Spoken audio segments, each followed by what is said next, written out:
ক্ষমতার ৬ মাসে প্রায় পুরোটা সময়ই সরকারের নিত্যসঙ্গী বিদ্যুৎ ও জ্বালানি সংকট, বিশেষ করে গ্যাস সরবরাহ।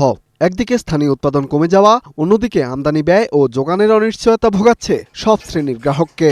এমন বাস্তবতায় নির্বাচনী ইশতেহার অনুযায়ী নিজস্ব উৎসে ব্যাপক অনুসন্ধান চালাতে চায় জ্বালানি মন্ত্রণালয়। তবে এক্ষেত্রে বড় বাধা প্রকল্প অনুমোদন ও বাস্তবায়নের দীর্ঘসূত্রতা, যা থেকে রেহাই পেতে অনুমোদিত সীমার অতিরিক্ত ব্যয়ের ক্ষমতা চেয়ে অর্থমন্ত্রীকে চিঠি দিয়েছেন জ্বালানি মন্ত্রী ইকবাল হাসান মাহমুদ টুকু। বর্তমান নিয়ম অনুযায়ী সর্বোচ্চ ৫০ কোটি টাকা ব্যয়ের প্রকল্প অনুমোদনের ক্ষমতা রয়েছে মন্ত্রীদের হাতে। এর বেশি হলে তা পাশ করাতে হয় একনেক থেকে। কিন্তু গ্যাস অনুসন্ধান ও উত্তোলনের ক্ষেত্রে সেই সীমা শিথিলের অনুরোধ করা হয় ওই চিঠিতে, যা নিয়ে আপত্তি রয়েছে বিশ্লেষকদের।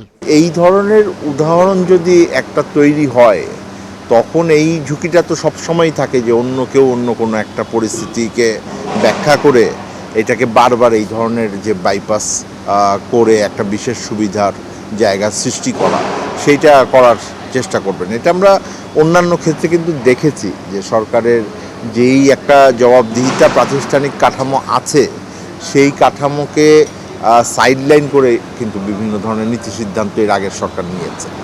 বাড়তি ব্যয়ের ক্ষমতা চেয়ে পাঠানো দুটি চিঠিতে বলা হয়, আগামী ৫ বছরে ১১৭টি কূপ খননের পরিকল্পনা রয়েছে সরকারের, যার মাধ্যমে বাড়তি গ্যাস যুক্ত হবে ১৫৩ কোটি ঘনফুট।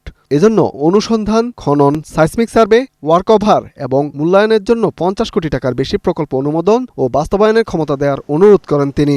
অবশ্য তা ঠিক কত হবে সেটি নির্দিষ্ট করা হয়নি। আমরা দেখেছি এর আগে যে একনেকে অনেক ধরনের প্রকল্প আসলেই তারপরে কিন্তু এটা আবার পুনর্বিবেচনার ভিতরে যায়, কারণ মন্ত্রণালয় থেকে এটা নিজেদের যেহেতু এটা তারা করবেন, তাদের একক সিদ্ধান্তের ভেতরে এটা না আসাটাই ভালো।